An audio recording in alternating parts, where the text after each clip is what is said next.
Well, I mean, I can give a little bit of a talk about EMFs and the benefits of some useful EMFs and some harmful effects of the high frequencies. Maybe I'll talk a little bit and we'll just keep it short. Now, EMFs can be beneficial, they can be harmful. The harmful EMFs are the EMFs that are the high frequencies ones. They're the ones by high frequency, we're really talking about in the order of perhaps 1 kilohertz or greater. And of course, the higher energy is also, if it's a higher voltage, a higher energy going into the transmitter. It can be a coil, it can be any other device, it can be a cake mixer in your kitchen. They pour out a ton of EMFs. You know that because if you've got your radio nearby, you'll be able to hear the interference on the radio. So let's discuss the two different types. The harmful one, which I've just mentioned now, they've got a high energy level. The EMFs that have got a very high energy level can cause harm to your body. It can disrupt the communications between the cells of your body, but more dangerously, it can cause damage, permanent damage to your body through damage to your DNA. Now you imagine if you put something into your microwave oven. Now that's an extreme example of a powerful EMF, but it's a good example to use. If you did have a part of yourself in the microwave, you can imagine what the end result would be. Even apart from the heat that it gives off, your whole DNA structure will be totally destroyed. It'll cause tremendous harm to your body. Now, a lot of the EMFs that are in the air now, including Wi-Fi, are damaging to a lesser degree, but they still have the energy levels that can cause harm. In particular, if you're exposed to that type of EMF for a prolonged period of time. So for most EMFs that you and I would experience through a day, the two things we can do. We can reduce the time that we're exposed to this harmful EMF. Of course, the longer you're within the field, the more chance there is of damage being done to your body. The other thing is to try and reduce or eliminate it. Now, the steps that we can do to reduce it, I've covered some already. You can use silver clothing. You can use the silver-lined hats, vests. Some people even go as far as to use silver bodysuits, like overalls, if you like, coveralls, if is another word for it. And they have a shielding effect. They don't take you away from the field, but inside the clothing, the field is uniform. That means the field is the same throughout the interior of the clothing. And so your body is not subjected to a field difference, which is what is causing the harm to your body. So you can use shielding clothing. There's things you can do to increase the shielding of your home. We spend a large part of our lives at our home. Well, I'd like to think that you all do. Well, we can do things in your home to reduce the harmful EMFs, which are from your neighbours and also from inside your own home.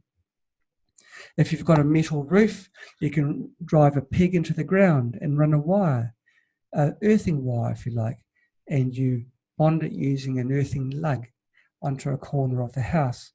That makes the whole roof a shield. And so signals that hit your roof get absorbed and get bypassed down to the earth peg that you've driven into the ground. Now these earth pegs are generally about 6 feet under the ground. They're driven down deep. They're normally either galvanized iron or even better stainless. Stainless is better because there is a current that passes through the wire. That's the signal that you want to reduce. And if you have it galvanized, it's covered in zinc. And zinc will have electrolysis, which means over a period of time, it will get a white powder on the outside. It'll become a partial insulator and the electricity will not flow so freely. Stainless is a little bit more expensive, but what price do you want to put on your health, right? Okay, so you can do that. That's probably the best thing you can do. If you're lucky enough to have a home which has got metal cladding. some modern houses have got metal cladding and they have a polystyrene immediately after that for heat insulation. That's perfect for creating what's known as a Faraday cage. Faraday is a name from Mr. Faraday, who found a really fantastic way of eliminating electromagnetic fields. He found that if you could have if you have two shielding surfaces, each one separated from the other electrically, and especially if you earth the outer one, then you have perfect isolation and separation from the EMF that's outside. It will block the EMF much better than a single layer. The trick is double layer. Now, it's a little bit more complex than how I've described right now, but it's not much more complicated than that.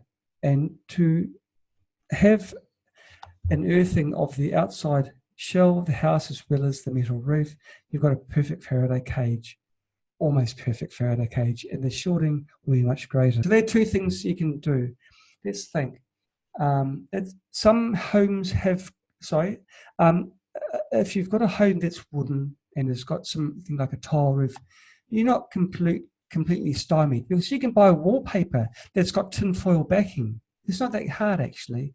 And then all you need to do is earth that the backing of that wallpaper just on one corner of the room.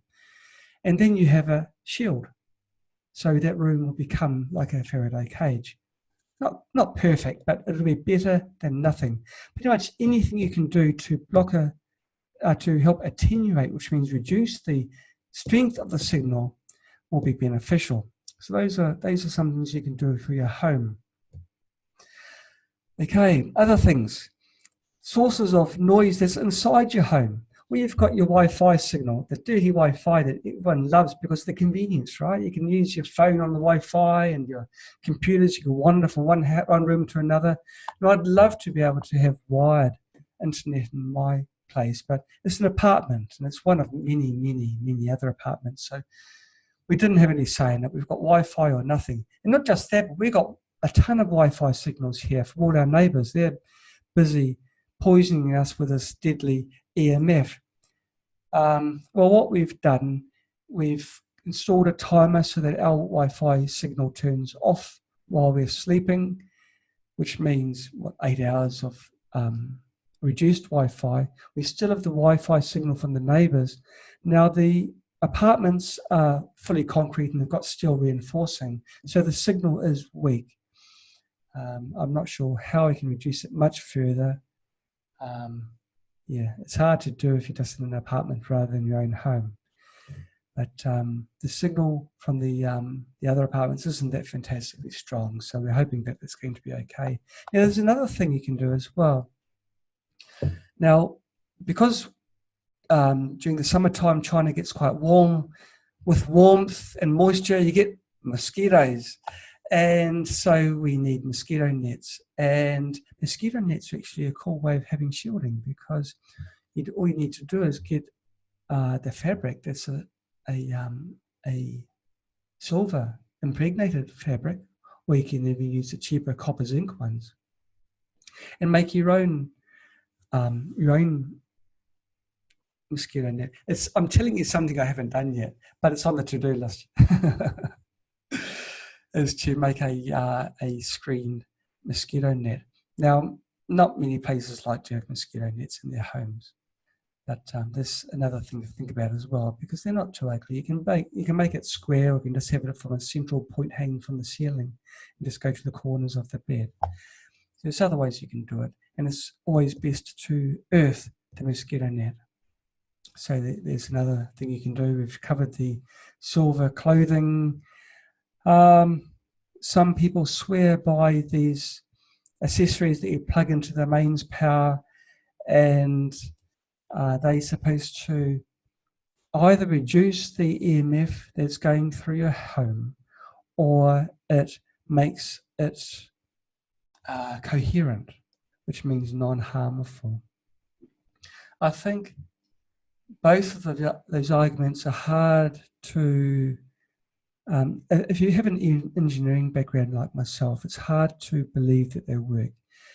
the signal is by its very nature coherent. Coherent means it's got unisource. It's one signal. Now, a Wi-Fi source is 115 unit, and so the signal is going to be by virtue, it's going to be coherent. And so you can do anything that you like, but it's still going to be coherent. So I think something that does that is not going to be very beneficial. In regards to blocking signals by plugging something in, EMFs propagate like ripples on a pond. You drop a stone into a pond, it goes in all directions. Now you can have something on that pond to absorb those ripples, but it's not going to do anything to the ripples that aren't going towards that thing you've put into the pond to absorb it. And so it may very well be that the device you plug into the wall will absorb Wi-Fi signals that are going towards it. But how on earth can it absorb the Wi-Fi signals going away from it in the other direction? So there's that. Another danger is EMF that's actually buzzing through the mains signal. Now, secretly, power companies have been installing throughout the world smart meters. They call them smart meters because it's got a positive connotation. You think smart, it's got to be better. Okay, well, I'll stop you thinking about that right now, because they're anything but smart. The only thing they're smart for is for the power company. They can drive past your home and take a reading without stepping out of their car. Now, when they're not driving past, that allegedly smart meter is firing off super strong signals intermittently, not all the time. These signals are incredibly strong and they're passing through your body. So for the convenience sake, to allow this meter reader to not have to get out of their car, it's good for them. It's not so good for the consumer, because those EMFs are at the energy level that will be a little bit more careful, that have a great chance of inducing cancer, in particular in a person's body who has already got dormant cancer cells. We all have cancer in our body. Our immune system holds it at bay. Some people have got a greater burden than others. If you've got a high burden and you're subjected to strong levels of EMF, and in particular bursts of strong signals of EMFs, then you're at greater danger. So I'd like to say to you all, but you didn't hear it from me, rip out those meters. But of course, those meters don't belong to us. We hire them, they're on a contract basis, and they will tell you that if you haven't got a meter, they will not supply you with power. There's been a lot of talk online on the legalities. How can a power company upgrade a perfectly good, fully functional power meter, which doesn't bathe us in poisonous frequencies, with these alleged smart meters? They're a bit like these smart cars, aren't they? These smart cars they're not very smart at all, but they're I guess they're smart for not using much petrol. And for parking, they're easy to park as well. But boy, you don't feel smart when you drive them, do you? I've driven one once, and I felt like a right something. I didn't feel smart, but I suppose that's good for the economy, and so that's good, I guess. But these smart meters are not good for our health. Now, I always say to people I know to take power over their own lives. There are steps you can do to shield the smart meter. In fact, a good friend of mine from Canada, Hank Giganday, he developed a fantastic cage system which doesn't interrupt the functionality of these so-called smart meters, but it blocks the signal going into your home. And so they can still function, and the power company is still kind of happy, but it doesn't spread the poison. So I recommend that you do a search. I haven't, if I knew I was going to be doing the Sarah talk, I would have had something ready for you all. But there are things on steps online that you can do to shield around the smart meter. The thing to is to shield it just around the back of the meter. This is where it enters, where it faces your home. Of course, the person who's going to be doing the reading isn't going to be doing it from inside your home. So why should the signal be going there? And so it blocks it completely. It's a fantastic solution. It's quite a while ago since I saw it, but I'm sure that there's plenty of sites that explain how to do it now. So that's a good thing you can do. And there's a very, very good chance that you have a smart meter in your home and you don't actually realize it. I'm not sure whether they're easy to recognize. Generally, you'll see there's a digital display, but even a normal meter would have that. But there's flashing lights, and there's a when the light's flashing, it means that this when it's kicking the EMFs into your body and causing real harm. So yeah, knock that on the head. I don't think we have any smart meters here. If we do, I think it's in the main complex, so it's not very close to us. Okay, Wi-Fi, smart meters, power. Okay, this is another thing. Inside your walls, you have cables that are supplying electricity to your power outlets. Normally, this is not a major problem because the voltages aren't extremely high. They're 110 volts in America and 230 volts or 220 volts in most other European countries. So the voltages aren't very high, so therefore they wouldn't put out much radiative energy, especially at the frequencies of either 50 or 60 hertz. That's 50 or 60 cycles per second. However, sometimes signals piggyback into the power. This can be from the power company again. Sometimes they use devices that put signals into the power cable, and they perform switching. They turn on and off your hot water cylinder, for example. So during peak periods of time, they decide you're going to have cold showers. Well, it's not true, because the hot water cylinder has got a certain heat capacity. It can hold enough hot water to fully bathe your whole family. Well, that's the theory anyway, unless you've got teenage children. But that's you know that anyway. So this ripple, it's called, is introduced into your mains power, and it's not a major problem, although it is a bit of a problem because it's nevertheless still a radio frequency that's being injected, and so there's going to be a noise that's going to be harmful. Nowhere near as much, I guess, as Wi-Fi, but it's still going to be harmful to your body. And the bad news with that is there's not really much you can do about it unless you filter it right at your main board. If you put a filter there, it's going to be expensive because you've got within your home high power devices, and your filter has to be able to handle that sort of current. You've got your oven, which is generally about 30 or 40 amps. That's a huge amount of current. For a filter to carry that sort of current and still, what a time, and still perform a filtering function, it's going to be huge, and it's going to be expensive. So it's going to be difficult to achieve. But perhaps you can place filters for the circuits which pass into your bedroom. Lighting circuits aren't normally a problem unless the lighting switch is close to your bed, and in particular close to the head of your bed. But certainly with the power circuits, it'll be good to place filters there.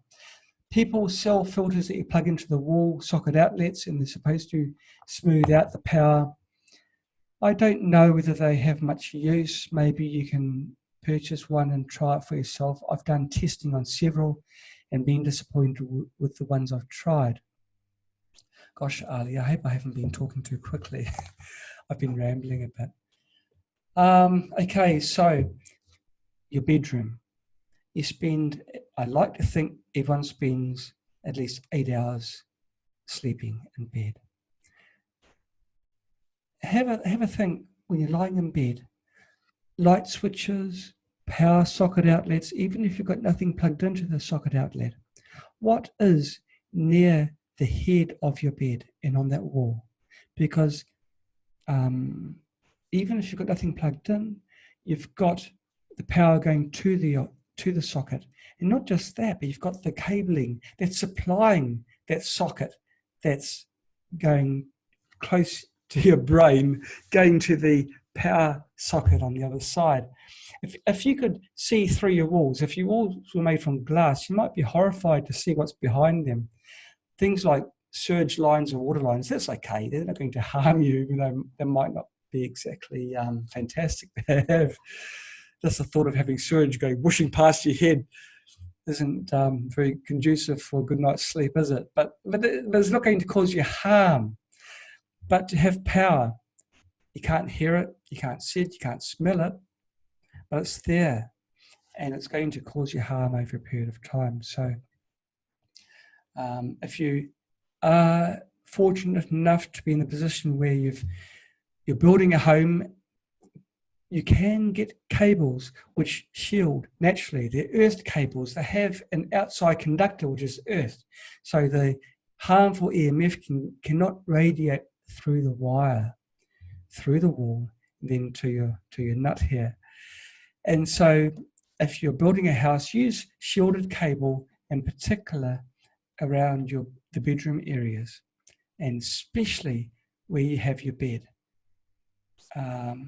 So shielded cables are a fantastic idea. If you are in an existing home, see if you can position your bed on a wall that hasn't got power outlets. Now, this is a nuisance factor for many people, because who doesn't do this, right? You sit down in bed, you've had a bad day at work, or you've had a good day at work maybe, but you're tired, and you sit down, you want to read a magazine, a book, or newspaper or something, just relax in bed. And you need to have a power outlet for your bedside lamp. And so almost always in a home, you'll have socket outlets where the bed is. Well, that's great for reading, but not so good for your health. So look into moving your bed to a wall that hasn't got any socket outlets, because it'll have a greater chance of not having wires in the wall. There are devices you can buy, magical devices that you can hold up against the wall, and these devices go beep, beep, beep whenever it detects an EMF signal. They're not very expensive, and it's an investment in your health. So I do recommend you buy one of those and just run it across the wall. You might actually be surprised at how noisy some of the walls are. When I say noisy, the amount of EMF that's being produced by the wall. Yeah, maybe $20 would get a good quality one. So we're not talking really expensive. Just one that gives beeping noise and a flashing light. You don't want to know the level of EMF. That's not so important. It's just, well, it is kind of important, but it's going to cost more money. So this one that goes beep, that's all that I'd recommend to most people. Now, other sources of EMF in your bedroom, electric blankets. Hands up everyone that's got electric blankets. No, I haven't got an electric blanket. Oh, I saw quite a few hands up there now. Now, electric blankets are notorious for for introducing EMF. It just throws off bucket loads of EMF into your body. When you think about it, electric blankets are basically giant coils. Coils produce EMF. Coils are magnetic when current flows, and that's what electric blankets have. They've got current flowing through their heating coils. So you've got a ton of EMF from electric blankets. Now, if you have an electric blanket and you're living in a cold climate, I'm not going to tell you to just go cold turkey and not have an electric blanket, but turn it off and unplug it from the wall at night time. Invest in some 24-hour timers. They're not expensive. They should be something like $15 or less, and they're easy to use. Just plug them in, plug in your electric blankets and other devices that you use near your bed into this timer. You go from a timer to a multi-box, and you just plug all your bits and pieces into your multi-box. They're multi-power outlet. There's lots of different names you can call them, but it's the same thing. And after your nominated time, it all goes quiet. You can be reading your book and then suddenly it all goes dark, but it's looking after your health, right? And you know it's bedtime anyway. So you set the timer to go off at maybe 10 o'clock or 11 o'clock, what time you normally think you're normally heading off into the land of Nod. And you'll be able to sleep better because your body's not got so much EMF passing through it. So certainly electric blankets. And also the old-fashioned approach of hot water bottles. Hot water bottles has been proven, they have been proven to not produce one iota of EMF. And they're warm. So they're another option as well if you want to do away with your electric blanket. Actually, with electric blankets, it's always good to turn them off, even apart from the EMF aspect, because you've got the electricity immediately under you. Any moisture, it can be the cup of coffee that you just once in your lifetime, you just have to spill it.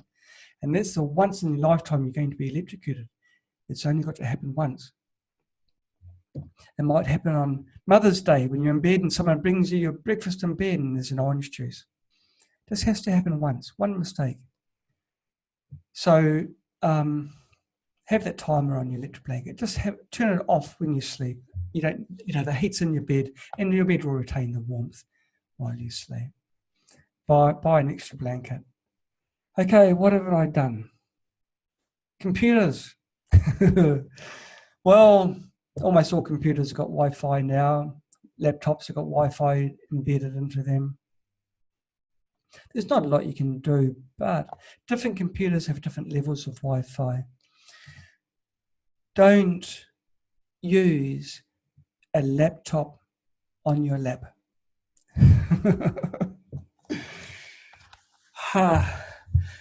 I know they're called laptops and it's a little bit counterintuitive, but if you want to have children or you want to not have anything happen to your prostate or other parts down there, don't use your laptop on your lap. Like, don't. Just don't even think about it. Different computers are kind of okay. I use a MacBook. MacBooks have got very good shielding because their laptop is, the case is aluminium and fully shielded. And I've measured their signal at the base of the laptop and it's virtually zero, but I still don't. It's just not worth it. If you want to use a laptop, put it down on some flat surface in front of you, sit cross-legged or lie down or something, but don't put your laptop on your lap. Just don't even think about it. The thing is with EMF signals, the harm isn't immediate. You can do it. You can have your laptop on your lap for years and have zero noticeable effect. It's a bit like other types of radiation, or it is a radiation. But 20 years' time, do you want to have cancer? And in that 20 years' time, you won't think back to, oh, I used to have my laptop on my lap, or I used to carry my cell phone in that pocket, or I used to use my cell phone predominantly on that side of my head, and this is why I've got a tumor here. It's hard to recall things 20, 25 years ago, because phones in the future are going to be very different from the phones we have now. And so you might not have to hold things to our head. And so all our past habits will be forgotten. So just don't do it now. Just don't do it. Bad idea. And you heard that from me, but you'll hear it from other experts as well. You would have heard it, I'm sure, from Nick Pinot if he was with us today. Okay, so that's the laptop aspect. If you can, turn the Wi-Fi transmission off on your laptop if you don't need it. If you can, possibly, either with your laptop or with your other computer, use wired Ethernet. There's no wired Ethernet, if you can, if you've got a socket on the wall. It sounds dreadfully old-fashioned, but Wi-Fi is nowhere near as fast as wired internet. Nowhere near as fast. So there's that. plus the fact that you're not getting the harmful radiation from the Wi-Fi. So it's a double win. The only thing it's not so good for is the convenience. It seems like everything that's convenient now is harmful. Think about the foods we eat, and we've covered this in other seminars. The convenience of fast foods, the convenience of buying something that just needs heating up. None of it's good for us. And I'm struggling to think of one convenient thing that's good for us. Maybe if someone wants to pass that through as in the chat section. I can't think of a single thing that's convenient and good for us. Okay, other things we can do for EMFs and blocking. Gosh, I hope I'm not covering all the things that Nick Pinot's going to cover next time we have him. Next week we have immersion therapy. That's something I know very little about, but this is going to be super interesting. I've heard a little bit about it. Immersion or submersion therapy. I think I should have checked before saying this. It's where you immerse yourself in a fluid. I think it is. Wouldn't that be fantastic? Talking about that. Okay, now we're back onto EMFs. Not all EMFs are harmful. The EMFs which aren't harmful are generally the low frequency ones and the low voltage signals. I think I've covered all the harmful ones. If you use appliances in the kitchen, they will be producing a ton of EMFs as well, especially if they've got a motor that has got brushes on it. You know if a motor's got brushes because you can see sparks coming from the back. These sparks are like an aerial. They're throwing out a ton of EMFs. Generally, it's not a major problem for two reasons. First of all, generally, they've got some components inside them to reduce the level of EMFs that are being produced from them. They also have to pass standards. They've got to be below a certain level. Now, these standards are above the level that's going to cause us harm. But the thing is, kitchen appliances aren't used that often. I shouldn't say that because I'm really exposing the fact that I don't spend much time in the kitchen. I do spend a bit of time in the kitchen, guys, okay? Don't give me a hard time. But normally I just use my hands for whipping things up. I don't use a mixer. In fact, I haven't got a mixer. But I have got some devices that are electric, but they're the ones I sort of start and then I can move away from. I've got a really cool bread maker. I really love it. But I set it up and then I walk away from it. I'm not near the device. I'm not getting exposed. Normally the device is like this. You've got to be nearby to get the harmful effects of it. So I don't hang around it. But there's other things which are more harmful which you use every day. Now, okay, again, everyone raise your hands if you use an electric shaver every morning. Now, I am sticking my hand up now because I do. Okay, I notice a few women have stuck their hands up as well, but I won't give out any names. Don't worry, you're all anonymous. Okay, now just a point. Now, when you use an electric shaver, you are having a close interaction with a device that is motorized and does produce an EMF. Now, I won't use a mains powered shaver. I use a battery powered shaver. It still produces EMFs, and yes, it is a little bit harmful, but it's not a very high power shaver. And if I don't shave every day, I can stall it if I go too fast. If it's a low power device, generally the amounts of EMF that it produces is reduced, and I do know that in my shaver, it's a low power shaver. I like electric shavers because blade shavers have got I'm very skilled at cutting myself, and it's not a good look. So electric shavers tend to do the job. Okay, so yes, I do expose myself to this harmful radiation every morning. It's a very reduced level, and it's probably about 2 minutes. Electric toothbrushes. Well, I've got, gosh, I'm making myself look pretty bad now, aren't I? But I will bring these things up. I've got an electric toothbrush. Now, electric toothbrushes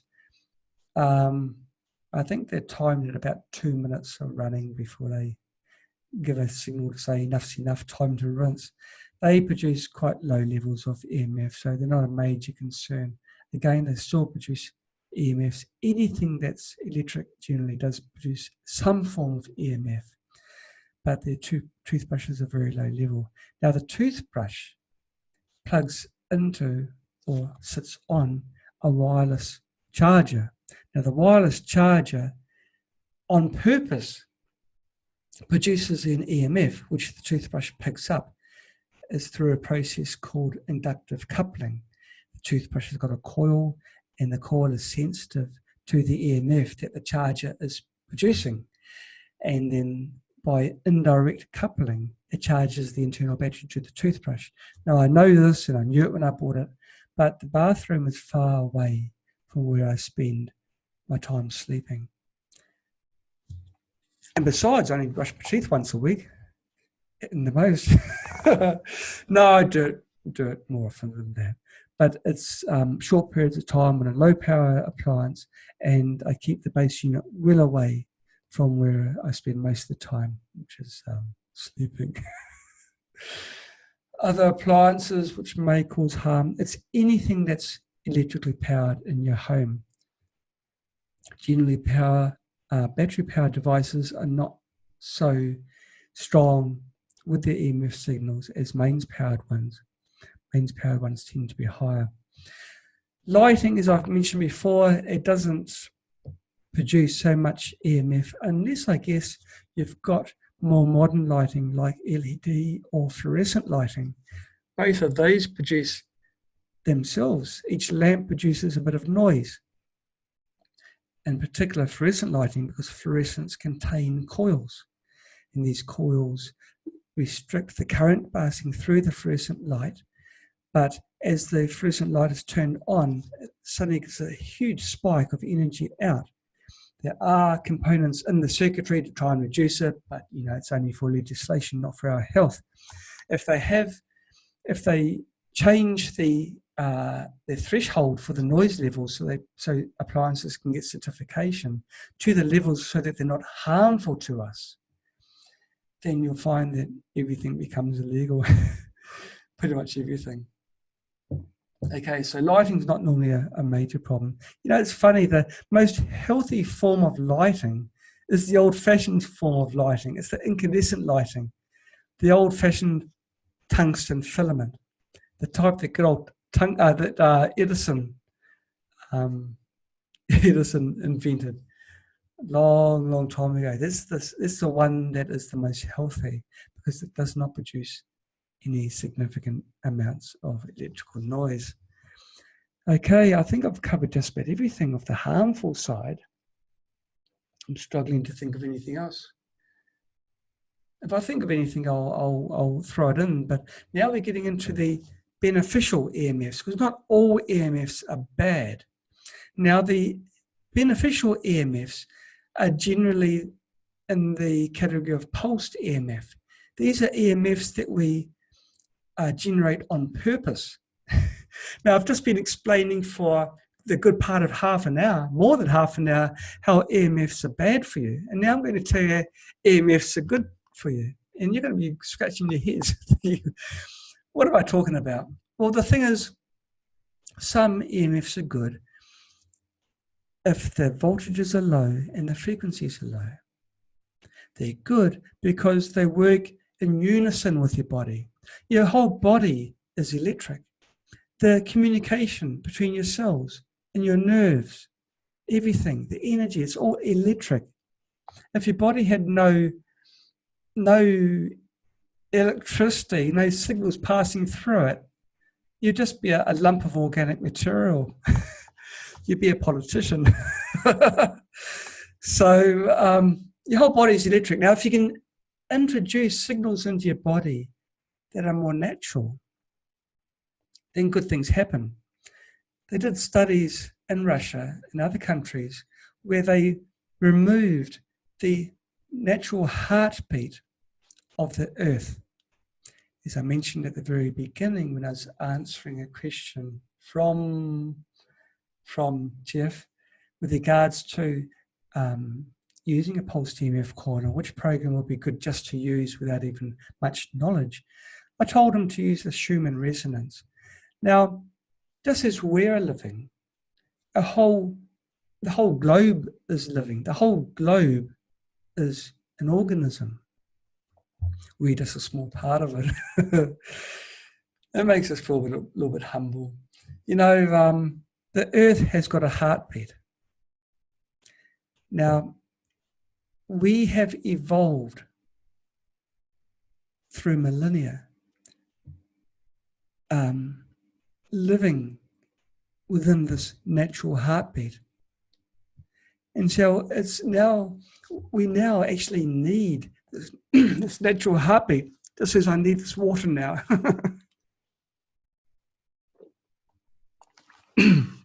Okay, natural heartbeat. Scientists discovered that there's a pulse that passes through the earth. And the frequency is around about 7.83 hertz. When I say around about, it's not because I don't know exactly, it's because it changes, it varies. But the strongest signal of this pulse is 7.83 hertz. Scientists, being scientists, decided to find out what would happen if people didn't have this pulse passing through them. Like if astronauts want to go to different planets, right? And they're in the spaceship, and the spaceship hasn't got this natural pulse. So they made a Faraday cage. You know, as I've mentioned before, a Faraday cage blocks all EMF signals. So they made giant EMF cages, giant rooms, which didn't have this pulse passing through them. And then they put their guinea pigs inside. Guinea pigs being people. These people, they became very, very ill, very sick. Things which wouldn't normally happen to them. They weren't very happy campers in the end. They were getting very physically sick and mentally sick as well. They had problems sleeping even. So they came to the conclusion, being scientists, golly, maybe this natural pulse is healthy. Maybe we actually need it. And so they then put an artificial pulse of the same frequency through the Faraday cage. They introduced it into the cage. Those people didn't get sick. They were happy. They were truly happy. And so they came to realize the importance of this natural pulse. This pulse, by the way, it's really interesting. It's a natural ringing. It's like God is hammering the earth and it's ding at the 7.3 hertz. What it is, it's lightning strikes. That lightning strike creates a sudden EMF signal. And the EMF signal goes around the earth, ring and back again, bang, like this, at 7.83 times per second. That's the speed of it. It's just a cool random fact. There's other frequencies that are natural as well. There are higher frequencies, up to around about 40 or 50 hertz. I forget the exact figures because I didn't expect to hold the summer today. But there are other natural frequencies. Now, if you have a pulsed EMF device and you set it at 7.83 hertz, you're doing what the Earth does naturally. It may be a slightly stronger signal than what the Earth is passing through you, and in fact, it almost certainly will be. And what that does, it balances your body. So it's not working against your body. It's not a high energy EMF signal, pardon me. It's not a high voltage, it's not a high current. It's gentle. And it's natural because what normally passes through your body anyway. Well, your body likes that, and your body can use that energy. And so it charges the mitochondria in your cells and makes your body better able to fight other harmful EMF. And so that's one way I guess you can negate it as well. there are pulsed EMF mats you can buy, which are fantastic because you can spend a greater part of your life sleeping on one. It's got the convenience factor because you can just leave it on and run all the time. They're not very high-power devices. And you wake up and you feel vitalized, revitalized, I should say, better able to face the day. And so those are fantastic. Spooky does make one, but there are others as well. I won't just say that we're the only ones. I won't say that we're the best. Generally, any pulsed EMF mat will be beneficial to your body. The spooky one, we decided to model the Schumann resonance of 7.83 and the frequency that's used. It's really interesting too, because of the fact that the Schumann natural pulse of the Earth is created by lightning strikes. It's in a tick. It gets a tick and then crack and then back again. It's not a sine wave like most things are in nature. It's a sudden crack. So it's like a square wave. And that's where pulsed EMF devices also are fantastic. Their natural signals are square. You can change it, of course, but generally they're square. So pulsed EMF is a natural and a beneficial form of EMF. There are pulsed EMF devices which are high energy. I won't mention any brand names. But there are some out there that actually advertise their strength as a selling point. It's like saying our machine has got a 50% more chance of causing cancer than manufacturer B. It's like this, and I'm sort of scratching my head thinking, is it wise? But of course, consumers come to think, well, more energy is better. Well, more is not always better. A really bad analogy is drugs, but I'll use it. You can have a small amount of drugs and it may do the function that you want the drug to do. But what happens if you have a handful of it? You're not going to be very healthy, will you? There is such a thing as too much of a good thing. And that certainly holds true with EMF. You don't want to have strong EMFs. In fact, they've done studies where very, very, very weak EMF signals are very beneficial, and certainly in the long term. These strong pulsed EMF units are very, very powerful ones that tend to either be in a handheld paddle, like a lollipop unit, or the extremely high power ones are open coil, I should say, about that size.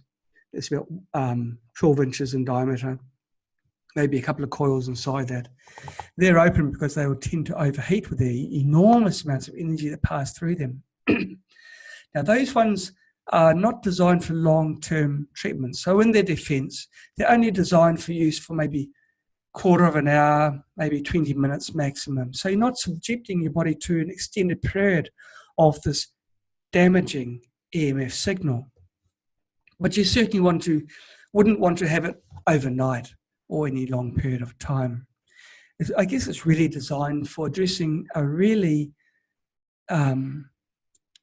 serious acute problem. If it's a chronic condition, a condition you've had for a long period of time, it's best to use very weak signals. Heal your body gently and naturally. You may have had the condition for 5 years. You don't need to have an overnight cure, but you do want to have a progression to health. You don't want a shortcut. You want a good, healthy path to health. Quite often the shortcuts are the unhealthy ways. It's like another bad analogy. But in my defense, it's getting late on this part of the world. With aspirins, you can have an aspirin, makes you feel better. It blocks the sensation of a headache, for example. Your headache's still there, it's just not being received by your brain. So you don't want to have anything that masks or heals your body too quickly. Basically, you want to look at something that helps your body heal naturally. Of course, there are things that will need the big guns, especially in conditions which are terminal. At that point in time, you've got nothing to lose. If you know that you've got a very short period of time to enjoy your life, and you want to see your grandchildren and be with your family and friends longer, that's when you want to pull out all the stops and do whatever it takes. Just do anything. Life is precious. Last week we were talking about drinking urine as part of longevity. Why not? Really, why not? Okay, but we're really not digressing now. So we've talked about different levels of EMF, how the low energy level EMF is beneficial for your body. There's a thing called entrainment. If your body is basically out of balance because of disease, it's when your immune system goes a little bit haywire, overactive. You have some overactive organs, your thyroid or pituitary or other organs which aren't following the beat, the same drum as the rest of your body. Then PMF, pulsed EMF, may be very beneficial, but again, just weak levels. And then you'd want to use the natural rhythm, which your body is subjected to anyway, which is the Schumann resonance. Okay, now there's been a few comments come through the chat, so I'll just have a quick read through them now. Okay. Now, Ali Rosner, he's a good friend of ours. He says, once you have a bad signal with the cell phone at home, the home is good shielded. I think Ali, you're saying, I understand what you're saying now. You're saying that I think what Ali is saying is that when you shield the home in some way, you can tell it's shielded well because your cell phone stops working or there's only one bar come up or something like this. That's right. You'll pick it up with your cell phone. Of course, the cell phone is only sensitive to one part of that one frequency range of EMF, and there's many others that may be passing through your house. But that's certainly a good indication. That's right, Ali. And Ali goes on to mention that he overwrites the signals in the air with the Spooky 2 radionics device. Well, that's good. If you find something which works, use it, and also please notify us, because we want to be able to give advice to all the other spooky users. You're saying the radionics device helps in that regard. That's fantastic. Very good to know. And you go on to say to check whether to... Oh, yes, and you can also check, using the cell phone signal, check whether the 2.4 gigahertz signal is being attenuated or reduced, and also the 5 gigahertz as well. Hey, isn't it scary, 5G? 5G, I believe, has been rolled out in some parts of the world. This is another thing which is convenient, right? Really fantastic for service providers. They can pump in enormous amounts of data. They can now serve crowds of people all simultaneously. That's convenient, isn't it? That's fantastic. But hang on a moment.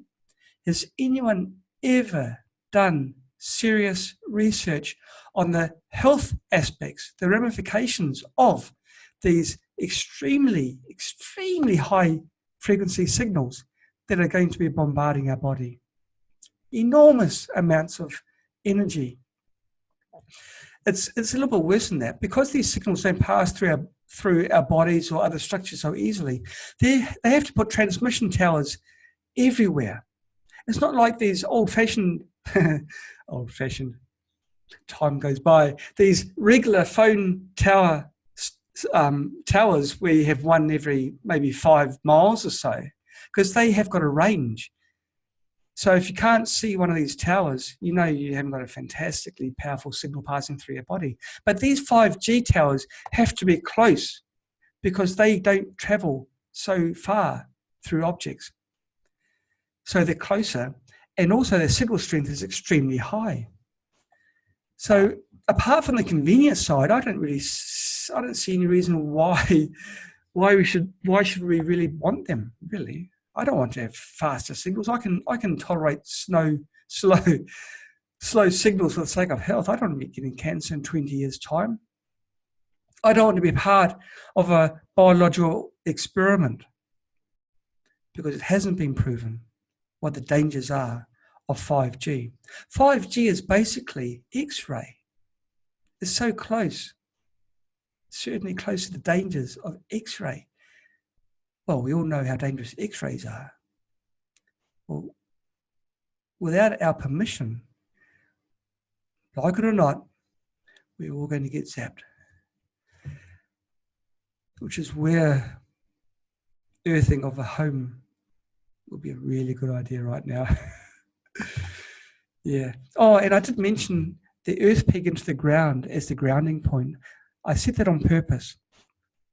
If you use for the earthing a power socket earth, you'd be doing yourself a disservice because the earth and the earthing signal that goes to your power point shares the same earthing signal as all the appliances that are also plugged into that socket. So the electrical signal from every appliance is also going into your household earth. And so if you shield your whole home using that earth, it's actually worse than not having anything at all, because you're forcing that noise to go all around you. Actually, one thing I haven't mentioned is earthing sheets for beds. Earthing sheets are fantastic, but you've got to have it going, the earthing point must be going to an earthing peg. It must not go to the earth of a socket outlet. And if you live in an apartment, and it's on several floors up, the problem gets even worse if you use a socket earth for the earth, because you're sharing that earth with many other people, and the length of wire from that main earth in your switchboard to the main transformer, gosh, is long, and it's got so far to travel. And that long length of wire becomes an aerial, and that picks up 5G and Wi-Fi and everything. And so you'll get very sick, which is what happened to me when I visited a country one time, and the person, we stayed with someone and they had an earthing sheet and it was plugged into a socket outlet because they're up high in an apartment. I got so sick, incredibly sick from that. It was terrible. And okay, I got sick, but also another funny thing happened. I couldn't go anywhere and touch anything without getting an electric shock. This was during the daytime, away from the earthing sheet. My body just got so charged, I became like a Van de Graaff generator. Everything I touched, any body I touched, I gave a zap, as well as giving myself a zap. I was not a popular person. Everyone hated me. I should rephrase that. Everyone hated me more than they usually do. It was a hard time. So definitely don't use a socket outlet for your earthing, okay? But apart from that, if you can use an earthing peg, then yeah. Hey, there's another thing you can do. I just thought about it. If you can go barefoot in the ground during the daytime and you're walking on earth, you're walking on dirt or sand, something which is natural, not concrete, your body charge will become the same charge as the earth, and you'll become better for it. You become more healthy. There are people that stare at the sun during sunrise or sunset. I think it's both of them, and some people do it during the daytime as well. They recharge their body. They get the light through the eyes, and it gives them the energy and makes their body healthier. It gives them better eyesight. But it's very, very important to do it with bare feet and standing on dirt. Dirt's good for you. As a kid, who hasn't eaten it? You know, everyone knows what dirt tastes like. Dirt's really good for you. It's very necessary. It contains all the essential nutrients you need for a healthy life. I don't eat dirt too often now, unless I come off my bicycle, I suppose. But try and keep yourself grounded, and then you don't get so strong. You don't get so many bad effects from the EMF. Okay, so what have I covered? I've covered just about everything now. One last thing, actually. The clothing you wear. Try not to buy synthetic fabrics for your clothing, because while you walk, the friction of your skin against the clothing is going to form a generator. It's going to be what's known, become like a static generator. Static means stationary, the electricity is not flowing, but the charge builds up. It's a charge that makes your hair stand on end if you're lucky enough to have hair on your head.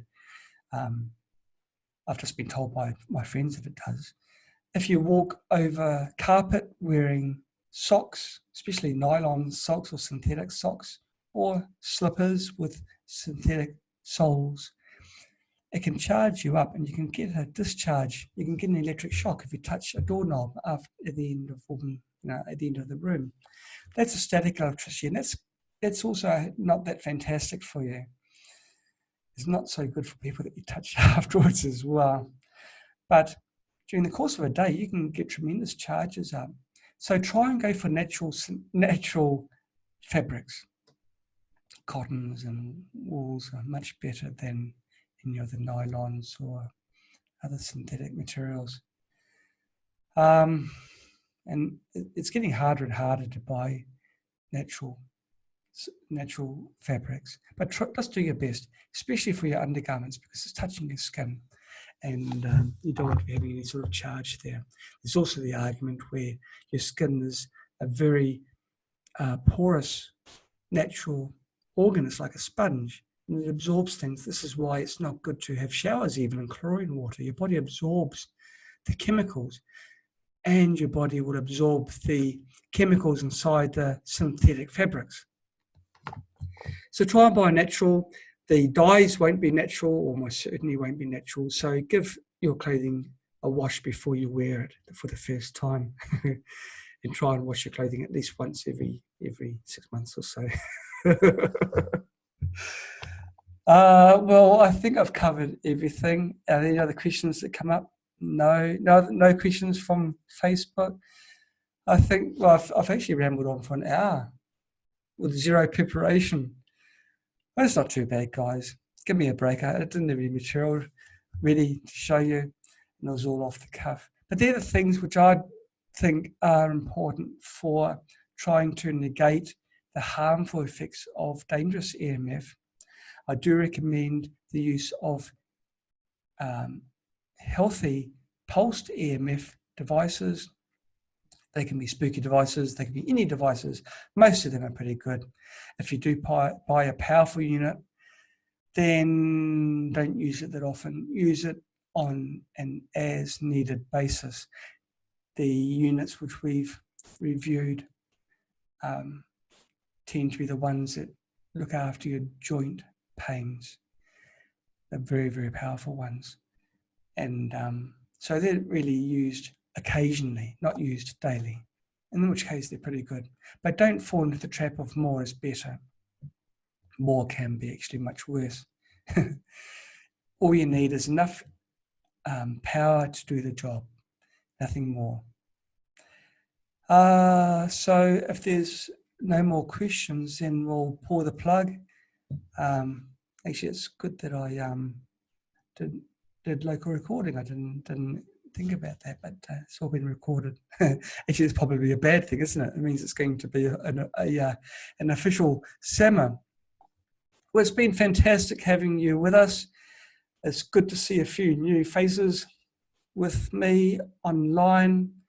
We've got Teresa Jezura and Nick Greenwood. There's a few people that are new, and Ali, of course. Ali, I haven't seen you for a long time. It's good to see you back again. I hope you are keeping well. Well, we're hoping next week we're going to have the immersion person. Actually, I'll just see if I can find his details. So it's Sam 110. So I'll have a quick look and see if I can give you this information. Flotation therapy. It's Sean McCormick on flotation therapy. So I believe that I was promised the information, but it hasn't come yet. Nick, you're slipping a little bit, brother. But he's going to teach us about flotation therapy. I've got to do a bit of homework first, so I don't look like a complete clueless fool when the summer comes. So that's next week. I'm not sure about the time, and it'll probably be in the evening America time. This was morning because we're trying to suit Nick Pino, but we didn't know that he was going to be unavailable. But never mind. We get to see the new faces. Hey, it's really good to have you with us, as I say. Sorry we didn't have the regular expert with us. I hope I have told you, given some information that's been beneficial for you guys. I've enjoyed the time. My throat hasn't enjoyed it. I think if I go for another 5 minutes, I'll lose my voice. I'm not much of a talker. But it's been wonderful having you with us. If you're not feeling very well and you think that your body does need a bit more energy, look into pulsed EMF devices. Doesn't have to be spooky. Just look at what's out there and what best suits you. Most of them are expensive. You don't need to buy the expensive units. Expensive doesn't necessarily mean better. Quite often it means that the manufacturer just wants more money. But that's business, right? That's the modern world that we live in. But just maybe dip your toes into it and buy a really cheap pulsed EMF device and see how it goes. If it's good for you, then maybe you can look at the expensive one later. But they're not all expensive. And just keep on passing love forwards. Look after yourselves. Keep well. If you are unwell, learn what you need to become well again. Remember that you're not alone. Whatever condition you have, there are literally thousands, millions of people that are also sharing the same conditions, and they're feeling just like you. Join communities, learn. When you know if you know more about a subject and you find yourself becoming an expert, drop us a line and we'll have a talk on SAMA. We want to spread the news. We don't want to have needless suffering. Keep on spreading the love forwards, everybody. I'll catch you next week. Flotation therapy, don't forget. Till next week, everyone. Bye-bye.